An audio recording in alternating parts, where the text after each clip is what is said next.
Hi everyone, నేను మీ పవన్ని. Welcome back to our channel GPK shorts and entertainment. నా వీడియో మీకు నచ్చితే please like, share and subscribe. Thank you. ఇప్పుడు మన కంటెంట్ రేఖా చిత్రం అనే మలయాళం మూవీ రివ్యూ. ఇది నిన్ననే సోనీ లివ్ ఓటీటీలో ఫ్రెష్గా రిలీజ్ అయింది. సో ఈ మూవీ అయితే నేను చూశాను.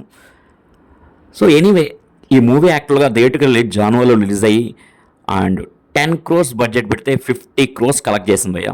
అండ్ సూపర్ హిట్ టాక్ తెచ్చుకుంది. మరి ఈ మూవీ ఎలా ఉందో చూద్దాం. First of all, Malayalam movie అనగానే మనందరికి గుర్తొచ్చేది క్రైమ్ థ్రిల్లర్స్. వాళ్ళకు బ్రాండ్గా పెట్టుకున్నారు. అది ఎప్పటికప్పుడు ఫ్రెష్గా డిఫరెంట్ స్టోరీస్ తోటి మనల్ని ఎవరా ఆపేది అన్నట్టు క్రైమ్ థ్రిల్లర్స్ తీస్తూనే ఉన్నారు, హిట్లు కొడుతూనే ఉన్నారు. మలయాళం డైరెక్టర్స్కి ఈ జానర్ అయితే వెన్నతో పెట్టి విజ్ అయిపోయింది భయ్య. అదే జానర్లో ఇప్పుడు ఓటీటీలో రిలీజ్ అయిన మూవీ రేఖా చిత్రం. ఇది కూడా సేమ్ మర్డర్ మిస్టర్ థ్రిల్లరే, కానీ దీన్ని డిఫరెంట్గా డీల్ చేశారు భయ్య. అది ఫర్దర్గా మన రివ్యూలో చూద్దాం. సస్పెన్స్ ఎలిమెంట్స్ ఒక్కొక్కటి రివీల్ చేసే procedure is very interesting and attractive. And ఈ మూవీకి స్టోరీ ఇచ్చింది Ramu Sunil and director Jofin T Chacko. వీళ్ళిద్దరూ అయితే చాలా బాగా వర్క్ చేశారు. They both are did a good job for this movie. జనరల్గా పోలీస్ ఇన్వెస్టిగేషన్ స్టోరీస్లో 2 ఫార్మాట్స్ ఉంటాయి. ఒకటి ప్రెజెంట్ జరుగుతున్న మర్డర్స్ మిస్టరీని కనుక్కోవడం, అండ్ రెండోది ఎప్పుడో జరిగిన హత్యకు సంబంధించిన కొన్ని ఎవిడెన్స్ తోటి మర్డరర్ ఎవరో కనుక్కోవడం. ఈ మూవీ ఆ రెండో టైప్ అయ్యా. ఎందుకంటే ఈ మూవీ ఎప్పుడో 1980sలో జరిగిన ఒక మర్డర్, అంటే ఆల్మోస్ట్ 40 years బ్యాక్ జరిగిన ఒక మర్డర్ని మిస్టరీని ఇన్వెస్టిగేషన్లో ఈ మూవీ నడుస్తుంది. ఈ మూవీ ఆ రెండో టైప్. అంటే మెయిన్గా ఇటువంటి మూవీస్లో ఆ స్క్రీన్ ప్లే చాలా ఇంపార్టెంట్. స్టోరీ కంటే కూడా స్క్రీన్ ప్లే అనేది పర్ఫెక్ట్గా టైట్గా ఉంటే మనకి మూవీ మీద ప్రొసీడింగ్స్ మీద చాలా ఇంట్రెస్టింగ్ వస్తుంది. ఫస్ట్ ఆఫ్ ఆల్ స్టోరీకి వస్తే, స్టోరీ ఈస్ వెరీ సింపుల్. మన hero Asif Ali, Vivek character suspend అయ్యి ఈరోజే, దట్ మీన్స్ ఏ రోజైతే ఒక సూసైడ్ అవుతుందో ఆ రోజే తను జాయిన్ అవుతాడు మళ్ళీ. సో అదే రోజు రాజేంద్ర అనే వ్యక్తి సూసైడ్ చేసుకుంటూ ఒక వీడియో రికార్డ్ చేస్తాడు. ఆ వీడియోలో ఏముంటుందంటే, 40 years క్రితం నేను ఒక అమ్మాయిని ఇక్కడ పూడ్చిపెట్టాను, కానీ ఎవ్వరు ఇప్పటివరకు ఇన్వెస్టిగేషన్ చేయలేదు. విన్సెంట్ అనే వ్యక్తి ఈ మర్డర్లో ఇన్వాల్వ్ అయినాడు అని చెప్తాడు.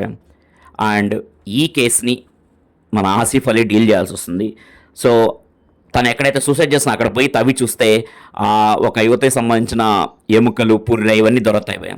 దీంతో పాటు ఒక కాలి పట్టా కూడా దొరుకుతుంది.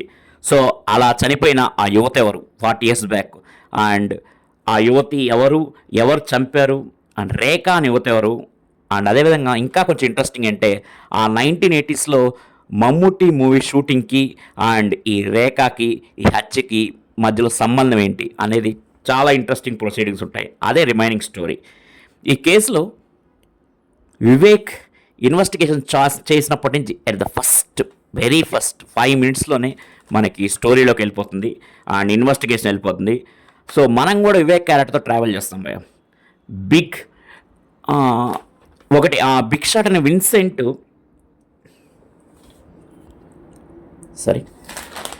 సో విన్సెంట్ గురించి మనకి రాజేంద్రన్ చెప్పినప్పుడు అతని యాటిట్యూడ్, అతని క్యారెక్టర్ చూసినప్పుడు మనకు కూడా అనుమానం వస్తుంది. మేబీ తనే చేస్తుండొచ్చు. బట్ ఇక్కడ ఇంట్రెస్టింగ్ పాయింట్ ఏంటంటే, అసలు ఎందుకు చంపాల్సి వచ్చింది, ఎందుకు చంపాడు అనేదే ఇంట్రెస్టింగ్ పాయింట్ విన్సెంట్.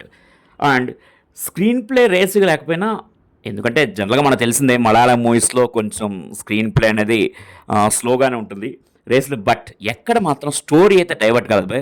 అదే ప్లాట్ మీద, అదే పాయింట్ మీద స్టోరీ మొత్తం ఉంటుంది 2 hours. ఎక్కడ కూడా డైవర్ట్ కాదు. అదొకటి ప్లస్ అని చెప్పుకోవాలి. అండ్ మెయిన్ క్యారెక్టర్స్ చనిపోయిన రేఖా క్యారెక్టర్ అఫ్కోర్స్ ఫ్లాష్ బ్యాక్ చూపిస్తుంది మనకి. అండ్ ఆసిఫ్ అలీ క్యారెక్టర్లో వివేక్ క్యారెక్టర్. సో రేఖాగా అనస్వర రాజన్ చాలా బాగా చేసింది. అండ్ ఆసిఫ్ అలీ గురించి మనకు తెలిసిందే, ఓటీటీ చూసే వాళ్ళందరికీ ఆసిఫ్ అలీ బాగానే పరిచయం. And is a settled actor, చాలా సెటిల్డ్గానే ఈ మూవీలో కూడా చేశాడు. అండ్ ఇక్కడ కర్మ, మనం చేసిన కర్మ మనల్ని వెంటాడుతూనే ఉంటుంది అనే ఒక మెసేజ్ని ఈ స్టోరీ ద్వారా అయితే మనకి డైరెక్టర్ కన్వే చేశాడు. ఆ కర్మ ఏంటి అనేదే ఈ స్టోరీ పాయింట్. స్క్రీన్ ప్లే కొంచెం స్లో ప్లేస్లో ఉన్నా సరే at the end of movie ఒక మంచి థ్రిల్లర్ మూవీ చూసామన్న ఫీల్ అయితే మనకు కలుగుతుంది. ఇది నా గ్యారంటీ. ఎటువంటి అడల్ట్ సీన్స్ కానీ అడల్ట్ డైలాగ్స్ కానీ లేకుండా చాలా నీట్గా డిజైన్ చేశారు. తెలుగు డబ్బింగ్ కూడా చాలా యాప్ట్గా ఉంది. సో ఈ వీకెండ్ ఫ్యామిలీ అంతా కలిసి హ్యాపీగా ఈ మూవీ చూసేయచ్చు. ఈ మూవీకి నేనిచ్చే rating 3.75/5. Thank you, bye. This is Pavan signing of.